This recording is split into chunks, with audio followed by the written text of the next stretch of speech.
पत्नी के अलावा इस एक स्त्री से संबंध रखना पाप नहीं होता है। शास्त्रों के अनुसार कोई भी पुरुष पत्नी के अलावा इस एक स्त्री से शारीरिक संबंध बना सकता है। दोस्तों, एक बार देवर्षि नारद नारायण नारायण का जाप करते हुए अंतरिक्ष के मार्ग से यमलोक पहुंच जाते हैं। यमलोक के देवता यमराज विशालकाय सिंहासन पर विराजमान होते हैं। उनके पास चित्रगुप्त बैठे हुए होते हैं। तभी देवर्षि नारद उस स्थान पर पहुंच जाते हैं। देवर्षि नारद को आता देख यमराज उनका स्वागत करते हैं और उन्हें प्रणाम करते हुए कहने लगते हैं, हे देवर्षि, आपके आगमन से यमपुरी धन्य हुई है। देवर्षि नारद कहते हैं, हे मृत्यु और न्याय के देवता यमराज, आपको प्रणाम है।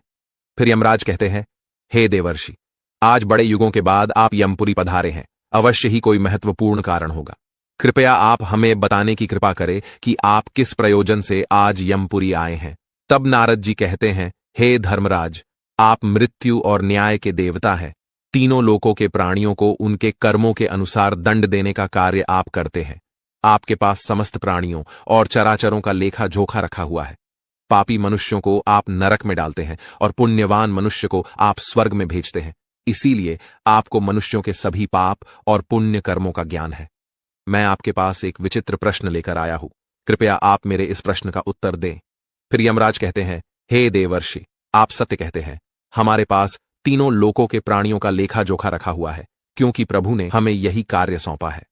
हम प्रभु के आदेश से ही मनुष्य के पाप और पुण्य कर्मों के आधार पर उन्हें दंड देते हैं। हे देवर्षि, आपके मन में जो भी प्रश्न अथवा शंका है, आप निसंकोच होकर पूछिए।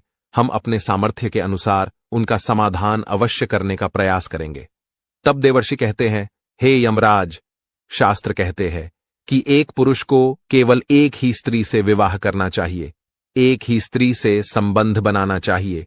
किंतु मैंने यह भी देखा है कि कुछ मनुष्य अनेक विवाह करते हैं, अनेक स्त्रियों से संबंध रखते हैं। क्या ये पाप नहीं है? क्या ऐसे मनुष्यों को नरक में डाला जाता है? इस पर शास्त्र क्या कहते हैं? क्या कोई मनुष्य अनेक स्त्रियों से विवाह कर सकता है? कृपया आप मेरी इस शंका को दूर करें।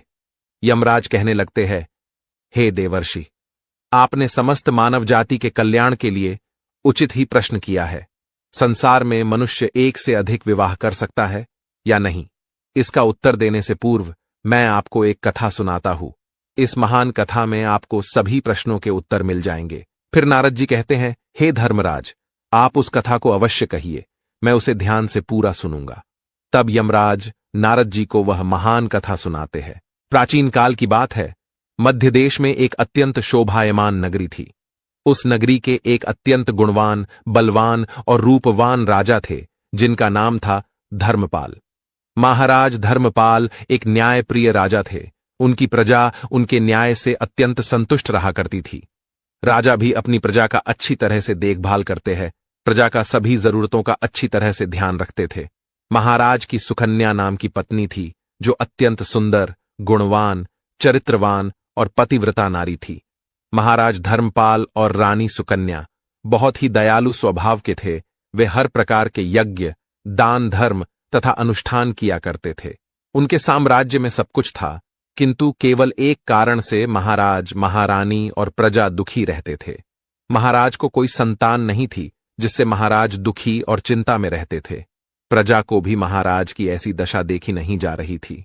कितने ही प्रयास करने पर भी महाराज को कोई संतान नहीं हो रही थी। महाराज ने अनेक वैद्य बुलाए, अनेक पुत्र प्राप्ति के उपाय किए, दान धर्म किया, व्रत किए, किंतु उन्हें किसी भी उपाय से संतुष्टि नहीं मिली। फिर एक दिन प्रजाजन महाराज के पास आते हैं और कहते हैं, हे महाराज, आप पुत्र प्राप्ति के लिए दूसरा विवाह करें। किंतु महाराज अपनी प्रजा की बात से सहमत नहीं होते हैं। महाराज रानी सुकन्या से बहुत प्रेम करते थे, इसीलिए वे अपनी पत्नी का दिल नहीं दुखाना चाहते थे। तथा महाराज शास्त्रों का भी ज्ञान रखते थे कि एक पुरुष को केवल एक ही स्त्री के प्रति एक निष्ठ रहना चाहिए। एक पत्नी के होते हुए कभी दूसरी स्त्री के पास नहीं जाना चाहिए। जिस प्रकार से एक मादा पशु के साथ दो नर पशु नहीं रह सकते, ठीक उसी प्रकार से एक पुरुष के साथ दो स्त्रियां कभी सुखी नहीं रह सकती। जो पुरुष एक पत्नी होते हुए भी दूसरी स्त्री से संबंध रखता है, वह घोर पाप करता है और नरक में ही गिरता है। इसी कारण से महाराज दूसरा विवाह नहीं करना चाहते थे। फिर प्रजाजन महारानी के पास जाकर उनसे आग्रह करते हैं कि वे महाराज को दूसरा विवाह करने के लिए मनाए। तब रानी सुकन्या भी प्रजा के दुख समझती है और महाराज के पास आकर कहने लगती है, हे स्वामी, आप कृपया दूसरा विवाह कर लीजिए। हमारे राज्य को भविष्य में एक राजा की आवश्यकता पड़ सकती है। फिर महाराज रानी को भी मना करते हैं और कहते हैं, हे प्रिय, यदि मैं दूसरा विवाह भी कर लूंगा तो मैं पाप का भागी बन जाऊंगा, मुझे नरक में ही जाना पड़ेगा। और तुम बताओ, क्या तुम मेरे दूसरे विवाह से खुश रह पाओगी? तब रानी कहती है, हे स्वामी, आपकी खुशी में ही मेरी खुशी है। मैं मेरी सौतन को अपनी बहन मानकर प्यार दूंगी। कृपया आप संकोच ना करें। मुझे इससे क्षण मात्र भी दुख नहीं होगा। मैं आपको विवाह के लिए सहमति देती हूं। तब महाराज कहते हैं, हे देवी, किंतु मुझे उस पाप से कौन बचाएगा जो एक स्त्री के होते हुए भी दूसरी स्त्री के साथ संबंध रखने से मिलता है। इस पाप से कोई मुक्ति नहीं है। मैं ऐसा घोर अनर्थ नहीं करना चाहता। उधर स्वर्ग लोक से महाराज के सभी पूर्वज इस घटनाक्रम को देख रहे होते हैं।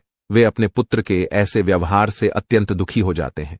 यदि महाराज को पुत्र नहीं होगा तो कुल का विनाश हो जाएगा। इसी भय से सभी पूर्वज बहुत दुखी हो जाते हैं।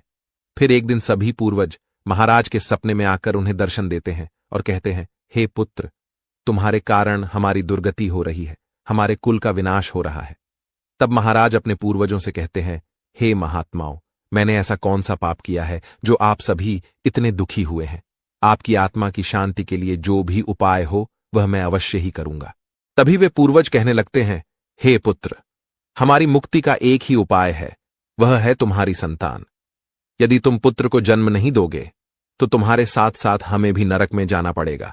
हमारा संपूर्ण कुल और वंश नष्ट हो जाएगा। इसीलिए हे पुत्र, हम तुमसे विनती करते हैं कि तुम दूसरा विवाह करो। पुत्र के बिना मनुष्य को सद्गति प्राप्त नहीं होती है। पुत्र ही अपने माता पिता का उद्धार करता है, उन्हें मोक्ष दिलाता है। जब वह श्राद्ध करता है तो हमारे पाप नष्ट हो जाते हैं। जब वह पृथ्वी लोक पर दान धर्म करता है तो हमें स्वर्गलोक में भोजन की प्राप्ति होती है। इसीलिए हे पुत्र, तुम शीघ्र ही पुत्र की प्राप्ति के लिए कोई उपाय करो। अपने पितरों की बात सुनकर भी महाराज दूसरा विवाह करने के लिए तैयार नहीं होते हैं। फिर सभी पितृगण दुखी होकर यमराज के पास जाते हैं और उनसे विनती करते हुए कहते हैं, हे धर्मराज, कृपया हमारे कुल की रक्षा कीजिए। हमारे पुत्र की कोई संतान नहीं है और संतान के बिना हमारा कुल नष्ट हो जाएगा। कृपया आप हमारे पुत्र को दूसरा विवाह करने की आज्ञा दें। फिर यमराज कहते हैं, हे महात्माओं, मैं अवश्य ही तुम्हारे पुत्र को समझाऊंगा और उसे पुत्र प्राप्त करने के लिए प्रेरित करूंगा। ऐसा कहकर यमराज पृथ्वीलोक पर आते हैं और एक साधु का रूप धारण करके महाराज धर्मपाल के दरबार में जाते हैं। उन साधु को देखकर महाराज धर्मपाल अत्यंत प्रसन्न होते हैं और उनका आदर सत्कार करते हैं। फिर उनसे पूछते हैं, हे महात्मा, आप कौन हैं? किस प्रयोजन से आप हमारे इस राज्य में पधारे हैं? आपके मुखमंडल का तेज देखकर यह प्रतीत होता है कि आप अवश्य ही कोई बड़े तपस्वी हैं। तब वह साधु उस राजा से कहते हैं, हे वत्स, मैं साक्षात यमराज हूं। तुम्हारे पूर्वजों के द्वारा प्रार्थना करने पर ही मैं स्वयं तुमसे मिलने के लिए आया हूं। वह साधु महाराज से कहते हैं, हे वत्स, तुमने अपने पूर्वजों को रुष्ट कर दिया है, जिससे तुम्हारा सारा साम्राज्य नष्ट हो जाएगा। पुत्र के बिना तुम्हारी दुर्गति हो जाएगी, तुम्हें कभी मोक्ष की प्राप्ति नहीं होगी। शास्त्र कहते हैं कि मनुष्य को मोक्ष प्राप्ति के लिए पुत्र को जन्म अवश्य देना चाहिए। फिर महाराज कहते हैं, हे धर्मराज, मैं विवश हूं। मैं दूसरा विवाह करके पाप का भागीदार नहीं बनना चाहता। इससे अच्छा है कि मैं पुत्रहीन होकर जीवन व्यतीत करूं। यमराज कहते हैं, हे वत्स, तुम्हारे न्याय प्रिय आचरण से और अपनी पत्नी के प्रति एक निष्ठता को देखकर मैं अत्यंत प्रसन्न हूं। किंतु हे धर्मपाल, एक मनुष्य दूसरा विवाह अवश्य कर सकता है, इसमें कोई पाप नहीं है। यदि किसी पुरुष की पत्नी उसके दूसरे विवाह के लिए सहमति देती है तो वह पुरुष दूसरा विवाह निश्चित ही कर सकता है, इसमें कोई पाप नहीं है। शास्त्र कहते हैं कि यदि एक पत्नी से पुत्र की प्राप्ति नहीं होती है और उसकी पत्नी उसे दूसरा विवाह करने की अनुमति देती है तो उसे दूसरा विवाह करने में संकोच नहीं करना चाहिए। साक्षात धर्मराज के द्वारा ऐसे वचन सुनकर महाराज अति प्रसन्न हो जाते हैं और यमराज को धन्यवाद देते हैं। फिर यमराज उस स्थान से अंतर्ध्यान हो जाते हैं। महाराज धर्मपाल अपनी पत्नी सुकन्या के पास जाते हैं और उससे दूसरा विवाह करने की अनुमति मांगते हैं, तो महारानी सुकन्या उन्हें दूसरा विवाह करने की अनुमति दे देती है। तब महाराज दूसरी स्त्री से विवाह कर लेते हैं, जिससे उन्हें सुंदर पुत्र रत्न की प्राप्ति होती है। और उधर स्वर्गलोक में सभी पूर्वज भी आनंदित हो जाते हैं और यमराज का बार बार धन्यवाद करते हैं। तो दोस्तों, इस प्रकार से धर्मराज ने नारद जी को स्त्री और पुरुष के विवाह और आचरण संबंधी महत्वपूर्ण ज्ञान दिया है।